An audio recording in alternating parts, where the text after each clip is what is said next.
नमस्ते, मेरा नाम है हिरनजीत चड्ढा। खोद दूंगा गड्ढा, क्योंकि नेवले के शर्ट्स पहनने से टाइगर कंप्यूटर पर गेम नहीं खेलता। समझ रहे हो ना? मुझे पता है आप सब लोग अच्छे होंगे, बढ़िया होंगे, उम्मीद के किरण में होंगे। जो भी कर रहे होंगे सही कर रहे होंगे। भाई लोग, जो लोग मेरे YouTube चैनल को कंटिन्यूसली देख रहे हैं 2021 से और अभी 2024 तक, यानी 3 साल में मेरी जिंदगी में किस किस प्रकार के बदलाव आए, यह सब नोटिस किया ही होगा। सबसे पहले आर्मी से डिस्चार्ज होने के बाद मैंने YouTube चैनल स्टार्ट किया जब मैं यूनिवर्सिटी में था। और उसके बाद मैंने ट्रांसलेशन काम के साथ वर्ल्ड टूर शुरू कर दिया, जो कि 2 महीने पहले यानी इस वर्ष के मई महीने में खत्म हो गया। और उसके बाद मैं लगभग 5-6 कंपनियों में इंटरव्यू देने गया, और उनमें से एक ऐसी मनचाही कंपनी में मेरी जॉब मिल गई, मार्केटिंग टीम में, यानी इंडिया ओवरसीज मार्केटिंग टीम में। उसका नतीजा आप मेरे कमेंट सेक्शन में इंस्टाग्राम चैनल पर देख सकते हो, मैं उसका लिंक भी डाल दूंगा। तो आज के इस वीडियो में मैं यही बताने वाला हूं कि company life versus normal life, यानी जब मेरी लाइफ में कंपनी नाम की चीज नहीं थी और अब जब मैं कंपनी कर्मचारी बन गया, दोनों में किस किस प्रकार के अंतर देखने को मिलते हैं। ये उन लोगों के लिए बहुत ही मददगार साबित होगा जो या तो किसी फील्ड में जॉब की तलाश कर रहे हैं या फिर अपने फ्रीलांसर के रास्ते पर अपने जॉब या फिर अपने जो कुछ जारी रखना चाहते हैं। तो आओ यार, शुरू करते बिना किसी हिरण के।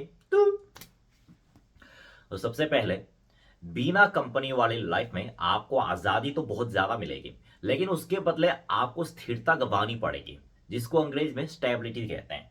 देखो भाई, इंडिया और कोरिया, चाहे दोनों देशों के संस्कृति, खाना और भाषा, इन तीनों चीजों में बहुत ही ज्यादा अंतर देखने को मिले, लेकिन दोनों देशों के माता पिताओं के जहन में एक बात बड़े कॉमन रूप से देखने को मिलती है।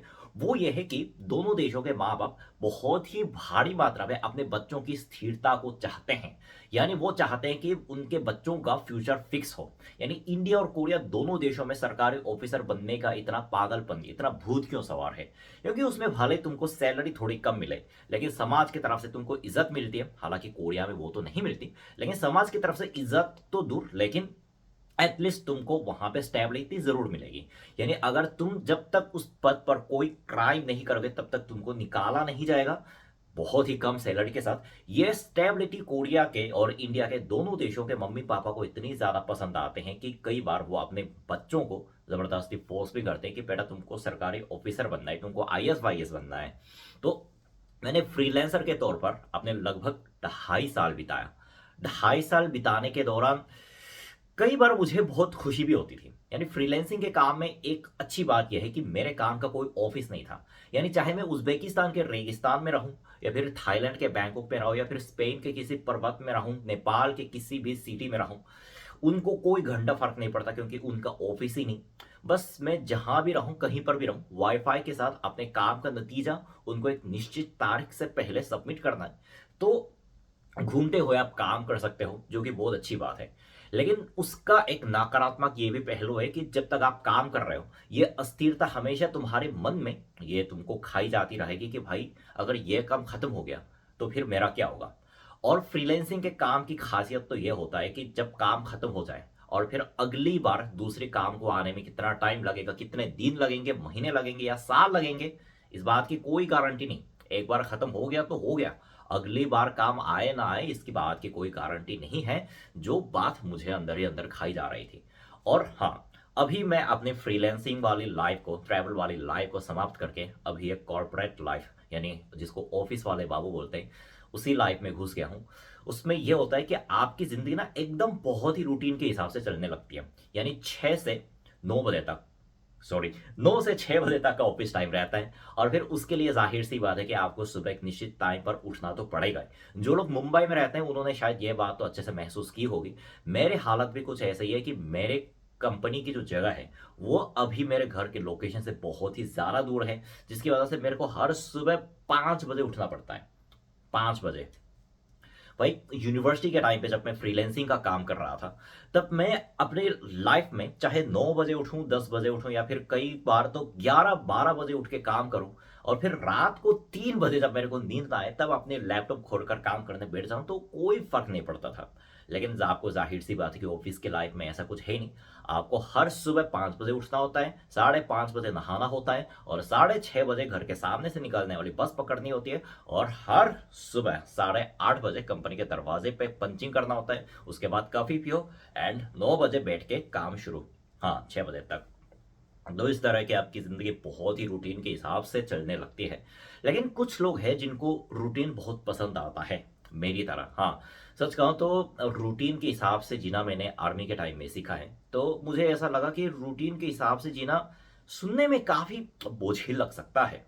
लेकिन जब मैंने इसको रियल में महसूस किया तो मेरे को ऐसा लगा कि रूटीन कहीं न कहीं मुझे बहुत ही ज़्यादा पसंद आ भी सकता है। तो उसके हिसाब से अभी हम रूटीन वाली ज़िंदगी को जी रहे हैं। और दूसरा सबसे बड़ा अंतर यह है कि फ्रीलांसिंग के लाइफ में अगर आपकी क्षमता अच्छी हो और फिर अगर आपकी सैलरी भी उस काम में सही हो, तो आप बहुत ही ज़्यादा ट्रैवल कर सकते हो दुनिया के किसी भी देश में।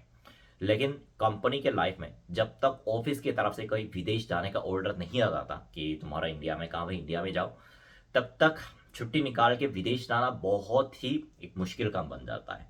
जाहिर सी बात है कि एक तो कोरिया का लोकेशन ऐसा है कि आपको यहाँ से कहीं पर भी जाए तो एटलीस्ट 10-11 घंटे का टाइम तो लगता है, 10-11 घंटे का एक दिन जाने में लग जाता है। और फिर एक देश को अच्छे से एक्सप्लोर करने के लिए आपको कम से कम 3 से 4 दिन का टाइम तो चाहिए। 3 दिन तो बहुत कम है, चलो ठीक है, 4 दिन 5 दिन मान लेते हैं। और फिर 5 दिन घूमने के बाद आपको वापस आने में वही एक दिन लगने वाला है। तो फिर समझो एटलीस्ट एक हफ्ते का टाइम चाहिए। लेकिन जाहिर सी बात है कि आप किसी भी कंपनी में काम करो, एक हफ्ते के लगातार छुट्टी लेना काफ़ी काफ़ी ज़्यादा मुश्किल हो जाता है। क्योंकि बात यह है ना कि एक हफ्ते के छुट्टी के दौरान जाहिर सी बात है कि मैं अपने छुट्टी के स्थान पर ऑफिस के काम तो नहीं कर सकता, क्योंकि उसमें लैपटॉप नहीं चलता है। और अगर एक हफ्ते छुट्टी मिलकर, छुट्टी लेकर वहाँ पे घूमकर वापस आ भी गया, तो भी इसका मतलब यह है कि एक हफ्ते तक जो काम पेंडिंग पड़ा हुआ है वो मेरे ही सर पर आएगा, किसी और के सर पर तो जाएगा ही नहीं। तो वही चीज़ है। और तीसरी, स्थिरता नाम की चीज़ में ना बहुत ही ज़्यादा अंतर आ जाता है। जैसे मैंने पहले ये बोला था कि फ्रीलैंसिंग के काम में कब ख़त्म हो जाए और फिर किस महीने में ख़त्म हो जाए, इस बात की कोई गारंटी नहीं है। और फिर आपने कितना काम दिया और फिर आपने कितना काम किया और फिर वो ऊपर वालों ने आपको कितना काम दिलाया, इसके हिसाब से आपको मिलने वाले पैसों की मात्रा हर महीने बदल सकती है। लेकिन कंपनी में ऐसा है कि कुछ महीने काम ज़्यादा भी रह सकते हैं, कुछ महीने काम कम भी रह सकते हैं।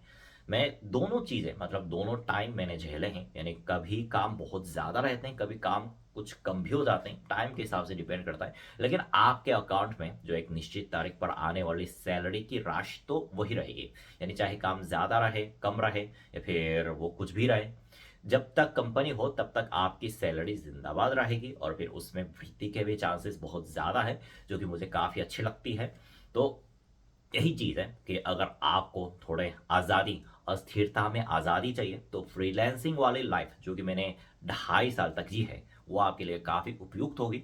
लेकिन अगर आप थोड़े रूटीन के हिसाब से हर महीने लोगों के साथ इंटरेक्ट करते हुए हर महीने मिलने वाले एक निश्चित सैलरी को अपने अकाउंट में देखना चाहते हो, तो कंपनी वाली लाइफ आपको काफ़ी अच्छी साबित हो सकती है। और हाँ, कोरिया के हिसाब से मैं सबसे बड़ा अंतर ये बता देता हूँ कि कोरिया में जब तक आप फ्रीलांसर हो तब तक आपको बैंक से लोन बड़ा मुश्किल से मिलेगा, जो कि घर लेने के लिए सबसे महत्वपूर्ण चीज़ है।